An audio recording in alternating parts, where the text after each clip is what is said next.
કથા તો એવી છે કે ભગવાન કૃષ્ણના દર્શને નીકળેલા સુદામા અડધા રસ્તે થાકી જાય છે, વડલાના સાયા પોરો ખાય છે, એમાં આંખ વિચાઈ જાય છે. ઘણા વાત તો એવી કરે કે એટલો બધો થાક લાગેલો સુદામાને નીંદર આવી ગઈ. ભગવાન કૃષ્ણએ જોયું કે મારો સુદામો આવે છે, નહીં પહોંચી શકે, હાલ એને પરચો દેખાડું. અને આંખ ખોલી સુદામાએ, તા સુદામા દ્વારકાના ઝાપામાં લે, એટલે એ હું દિશામાં છે પ્રસાદી. કૃષ્ણ પરચો ના આપે, પલાળી દે ઈ કૃષ્ણ. હવે ઈ ગીતામાં એમ કેતો કે હે અર્જુન, કર્યા વગર મળતું નથી, તું તારું કર્મ કર, ફળની આશા ન રાખ. ઈવડું હાલ્યા વગર દ્વારકા શીખી દે ખરો? કિલોમીટર સરકારે લખ્યા, કાપવાના આપણે છે. અહીંયા લખ્યું હોય કે ખાંભા 18 કિલોમીટર, તો ત્યાં મીંડું કરી નાખો કે ખાંભું ફખદી ત્યાં ન આવે. હાલવું તો આપણે જ પડે. પણ સુદામા પહોંચ્યા કઈ રીતે કે વટે માર્ગુએ કીધું કે દ્વારકાનો રાજા જ્યારનો કૃષ્ણ થયો ત્યારથી એ લીલા લહેરો દુખિયાનો બેલી છે. જ્યારથી દ્વારકાની ગાદીએ બેઠો છે, ગરીબોને ધક્કો નથી થતો. ત્યાં આ પ્રસંગ દરેક ધારાસભ્યો વાંચી લે. કૃષ્ણના કઈ રીતે ભાગવતમાં વખાણ કરવામાં આવ્યા છે, રાજા કેવો હોવો જોઈએ.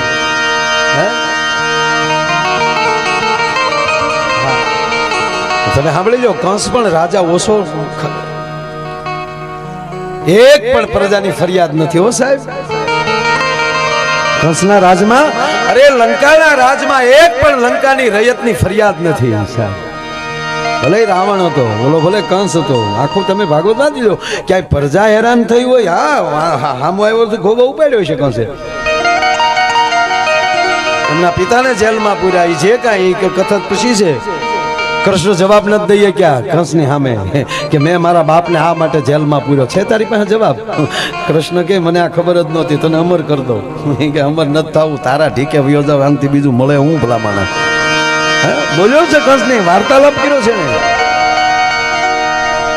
કંસે વાર્તાલાપ કર્યો છે. 2 વાર નીરુબાપુ સન્નાટો થયો છે, 2 વાર. એક વાર મહાભારતના યુદ્ધ વખતે ગીતા જ્ઞાન જ્યારે ભગવાન આપતા હતા ત્યારે 2 સૈન્યની વચ્ચે આમાં હોપો પડી ગયો હતો કે આ યુદ્ધને બદલે વશમાં હું આ વાર્તાલાપ આડ્યો. બધા કાન માનતા હતા. હા, નહીંતર તમે સાંભળી લો કે આ તલવારની ખખડાટીઓ બોલતી હોય, એને બદલે બધું સ્તબ્ધ થઈ ગયું.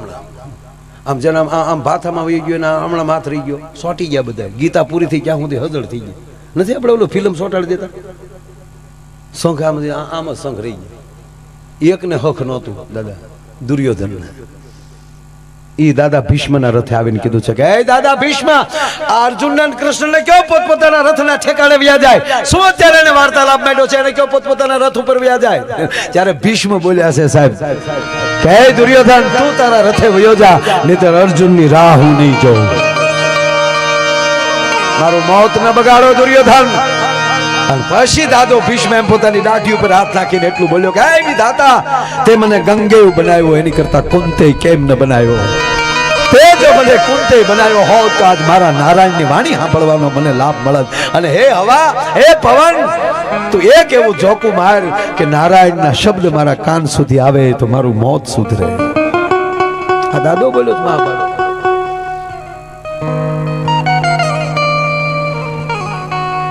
મિત્રના વખાણ સાંભળતા સુદામાને એટલો પોરો ચડી ગયો, ભાઈ ભાઈ આની ભેગા ભેણ્યા પરમાણો. બસ એટલું આવી જાય ને આપણામાં તોય કૃષ્ણ ડોટ દેવો. હવે તમે સાંભળજો કે આપણા ભાઈબંધે હાજરી ન હોય અને આપણા ભાઈબંધના વખાણ કોક કરે કે તમે ફલાણા ભાઈને ઓળખો કે હા અમે હારે ભણતા, અરે કે પડી એની તો જમાવટ હો. એ તો હા કરી, બાકી આ તેડ્યાને પૂછો ને સાહેબ, આતરડી ઓટોમેટિક ઠરવું જોઈએ, ઈ કૃષ્ણની કૃપા. બાકી હગા ભાઈના વખાણ કોઈ સાંભળીએ કે હગો ભાઈ આગળ વયો ગયો તો સંભળાય. ભલે પોરમ આપણે માફાસર કે ના ના ના અમારે ભાઈ છે, પણ અંદર હળગો છો. કૃષ્ણના પેટના હોવ તો હળગતા બંધ થઈ જાય છે. તમારું કાળજું ઠરવું જોઈએ મારા બાપ. આ દુનિયામાં કોઈ દુખી છે જ નહીં અત્યારે. કોણ એવું માણસ છે કે આખો દી દાડીએ જાય ને હાજે રોટલા ભેગા થાય? એક ઘર નથી. કાગળિયા વીણે એની ઘરે એપલ ફોન છે. કોઈ દુખી છે જ નહીં. છતાં મેં કરોડપતિના પેટના બાપુ દુખી જોયા. દુઃખી કોણ છે?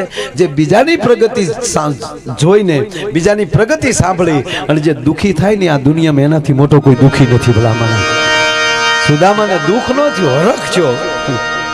એ હરખ થયો પછી બીજાને એને માનસિકતા એવી તૈયારી કરીને ગયા હતા કે કૃષ્ણ આપણને ઓળખી જાય તો ઘણું. જ્યાં જવું હોય ને એમાં ખાસ કરીને આવા સંતોના આશ્રમમાં માન મોભા ઘેરિયા મૂકીને જ જાજો.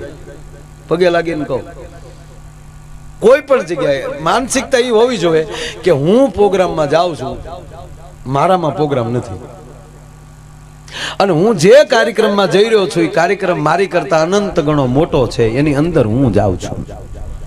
ઘરના બંગલામાં, ઘરના મકાનમાં, ઘરના ખોરડામાં, ખોરડાની બહાર હાક કરતા નાનું થઈને જ તમારે જવું પડે, નહીતર તમારો ઉમરો તમારું કપાળ ફાડી નાખે. કપાળ ફાડવું એટલે પોતાનું અભિમાન હેઠું નાખી દે. સુદામાને ઈ હતું કે હા પણ જોવે તો, પણ ત્યાં ગયા ને તો આડા વાહડા લઈને ઉભા થા. યાદવ સ્વરૂપ બે તો પી ગયેલા હતા. હું કેવું પછી મારા હું કહું કે ખોટું ન કહેતો. યાદવા સ્થળીનું કદાચ બી ત્યાં રોપાણ હોય તો શું ખબર? હે માંડલિક ને ભાઈ નાગભાઈ તો પછી હરાબે, પણ નરસિંહ કહેતો હોય કે એ મારા બાપ મને રહેવા દે. માંડલિક ની ફરિયાદ લઈને મેં તો જાય છે સાહેબ નાગભાઈ પાસે, માં મને આવડો બહુ હેરાન. ધીરજ રાખવાની ભગત જમીલ છે દાતાર પાસે જાય છે. દાતાર મને માંડલિક બહુ હેરાન કરે છે. સુદામા જ આવે છે, દ્વારપાળ ઉભા છે. આપણે જો આ પ્રસંગ, એ ક્યાં જાવ છો? દ્વારકાધીશને મળવા જાવ છો. ક્યાંથી આવો છો? પોરબંદર થી આવો છો. એમ તમારે દ્વારકાધીશને મળવું એમ? હા બાપા, દર્શન જોયા તમે? સાધુ ને બ્રાહ્મણ ના દર્શન તો એના દર્શન કર્યા હોય ને એ જ પામી શકે, બીજા ન પામી શકે. હાલો એક બાજુ, ત્યારે ન મળાય. અરે ભાઈ ખાલી મારું નામ તો આપજો. ત્યાં છે તારું નામ અમે આપીએ એમ? એ અમારા દ્વારકાધીશ ને ના પાડીને હાલ આપ કરીને ધક્કો માર્યો સાહેબ. સુદામા ધરતીમાં ઢળી પડ્યા. આઘાત લાગ્યો. હાય હાય, હવે આ મને નહીં જવા દે. પડેલા સુદામાએ દ્વારપાળોને એટલું કીધું, મને ન જવા ગયો તો મુબારક, પણ કદાચ મારા ખોળિયામાંથી પ્રાણ નીકળી જાય, મારો દેહ અહીંયા પીડ્યો હોય, અને પછી તમારા દ્વારકાધીશ નીકળે અને પૂછે કે આ કોણ છે, તો પગે લાગીને એટલું કાકલોતી કરીને કહું, એટલું તો કહેજો પોરબંદરનો બ્રાહ્મણ હતો, નામ સુદામા હતું, તમારી મિત્રતાનો દાવો કરતો હતો, મને ભરોસો છે મારો બાપ મારી લાશ ઉપર બે આહુડા પાડશે. પણ દાદા એક મોટી ઉંમરનો દ્વારપાળ દૂર ઉભેલો દોડ દીધો. દ્વારપાળ હટી જાવ, એ છોકરા જોવો તો ખરા, આવી ઉંમર તો જો. અને દ્વારપાળો આપણી પીડાએ ઓલાને ઘણી વાર આવવું પડ્યું છે, ધ્યાન તો રાખો. એમ કરીને બથાવીને બ્રાહ્મણને બેઠો કર્યો. દ્વાર બાપા આમ જો, આ લોકો છે યુવાન છોકરાઓ છે, ન ખબર હોય હો, પણ હવે થોડી વાર બેહો ને, હું જાઉં છું. અષ્ટપટરાણીની વચ્ચે અખિલ બ્રહ્માંડનો માલિક બેઠો છે. દ્વારપાળ હાજર થયા. નારાયણને મારા પ્રણામ. આવો દ્વારપાળ, કેમ આવ્યા છો? પ્રભુ આપને કોક મળવા આવ્યું છે. કોણ છે ભાઈ? બ્રાહ્મણ હોય એવું લાગે છે. દ્વારપાળ ક્યારથી આ શરૂ થયું? દ્વારકાધીશને મળવા માટે બ્રાહ્મણને સાધુને મંજૂરી લેવી પડે. ક્યારથી આ કોણે ચાલુ? નારાયણ માફ કરજો, પણ આ બ્રાહ્મણનું છે રૂપ એવું હતું એટલે ન ઓળખાણો. ક્યાંથી આવે છે? પોરબંદર થી આવે છે. પોરબંદર કીધું કનૈયાના કાન સંખ્યાઓ. ક્યાંથી આવે છે? પોરબંદર થી આવે છે. બ્રાહ્મણ છે. પ્રભુ આપની મિત્રતાનો દાવો કરે છે. આ તો અધીરો બેટો મને ઝટકે એનું નામ શું છે નામ સુદામો તા નામ રે સુણીને વાલો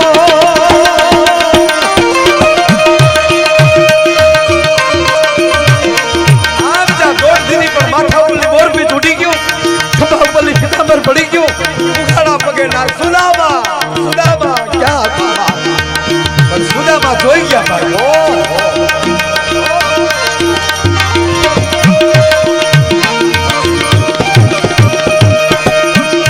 ત્રિકમે નિધાને એકદમ દેવી રે આહુડા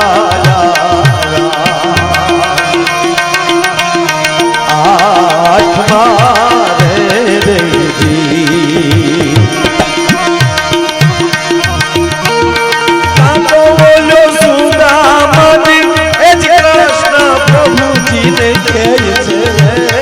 ભાઈ બંધી મારી ભૂલ મારે અરે ભાઈ બંધી મારી ભૂલ મારે અરે ભાઈ બંધી મારી ભૂલ બતાવીને લઈ જાય છે મારો બાપ આવ્યો મારો સુદામો આવ્યો કૃષ્ણના મહેલમાં જ્યાં ડગલા માંડ્યા પણ અધીરો સત્યભામા રુક્ષ્મણી જાંબુવંતી ક્યાં છો મારો બાપ આવ્યો જટ હોલાના થાળ લાવો ગોમતીના નીર લાવો પોતાના સિંહાસને બેહાડ્યો સુદામાને પગ પાસે કૃષ્ણ બેહી ગયા હોલાનો થાળ મૂક્યો પણ બાપુ હોલાના થાળમાં પગ આવ્યા સુદામાના અને પગના તળિયે જ્યાં ગોવિંદે આમ હાથ ઢળ્યા ઉઘાડા પગે આવેલા સુદામાના પગમાં કાંટા અને ગોખરું લાગી અને બારા કાઢેલા લોહીના ટચિયા જામી ગયેલા ભાઈ એ ચિત્ર જોઈને કૃષ્ણની આંખમાં એટલા આહુડા પડ્યા કે ગોમતીના નીરની જરૂર ન પડી કૃષ્ણના આહુડાથી સુદામાના પગ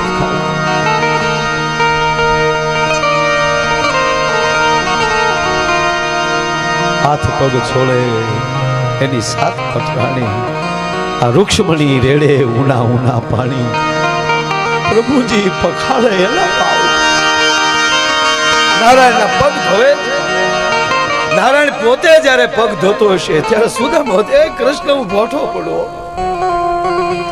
શું કામ વાટ એવડી નહોતી વાટ તો એટલી જ હતી મને ઓળખી જાય તો ઘણું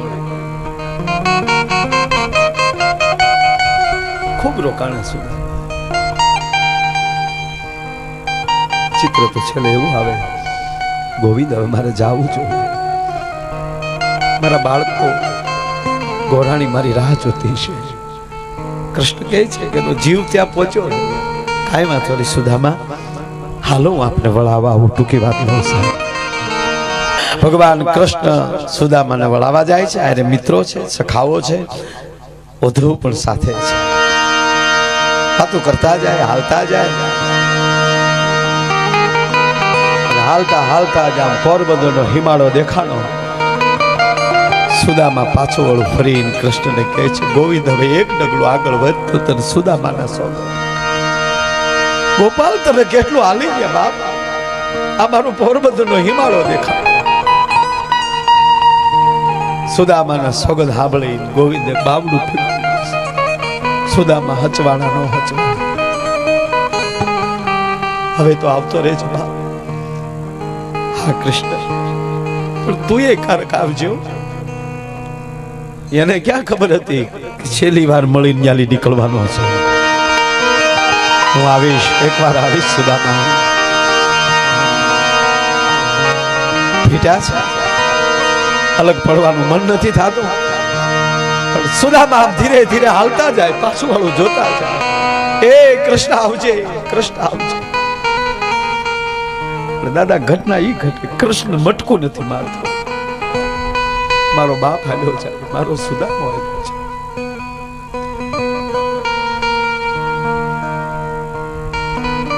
ઉદ્ધવ કહે છે ગોપાલ હે મધુરાધે પતિ તારે આંગણે કયક મહેમાનને મેં આંખે આવતા જોયા છે, આવી રીતે વળાવતા નથી જોયું. અને તમને એટલો બધો સુદામા પ્રત્યે પ્રેમ છે તો એની કાયા તો ડગમગી ગયેલી છે. તારી પાસે ક્યાં રથની ઘોડાની તાળીઓ હતી કે તું આને કહ્યું છે? રથ ઘોડા ન હોય ને તો દુર્વાસા જેવાને મેં મારા ખંભે બેહાડ્યા છે, મારી રાણીઓ પાસે પાલખી લેવડાવી છે, પણ આના માટે નથી રથ મોકલતો, નથી પાલખી મોકલતો. એનું કારણ ઓધવ એટલું કે મારો બાપ એટલો બધો પવિત્ર છે ને, એ મારી જે ધરતીમાં ડગ માંડતો જાય મારી ધરતી પવિત્ર થતી જાય. ત્યારે દાદા એવું લાગે કે કૃષ્ણ એનો કેળો ચોખ્ખો કરે છે. યાદવા સ્થળીથી ખરડાઈ ગયેલી બજારોને આ મારો સુદામો સોખી કરીએ. જે કેળે મારે હાલવું છે, દ્વારકાથી જે કેળે મારે જવું છે, કેળો આજ મારો સુદામો ચોખ્ખો કે હા કૃષ્ણ ભલે એને તમે હકો છો, પણ બીજી તો અમને ખબર છે કે તમે એને આ બધું પહોંચાડી દીધું છે. સુદામાને કીધું નહીં, ખાલી એને કીધું તો હોત કે સુદામા રોકાવ હોય તો રોકાવ, મેં જ્યાં બધું પોગાડી દીધું તો એને માનસિક શાંતિ તો થાત. ત્યારે કૃષ્ણ રોઈ પડ્યા, ઓધવને ખંભે હાથ રાખીને એટલું કીધું કે ઓધા એ ઓધા જાણે એને અમે જાણીએ. હું જાણું એને તમે જાણવામાં ધોખો કરી જાઓ છો, કારણ કે મારે આંગણે માગનાર માણા આવીને માગીનો એકતો હોય તો હું દાતાર કેમ કહી શકું કે મેં તને એટલું દીધું છે ભલા.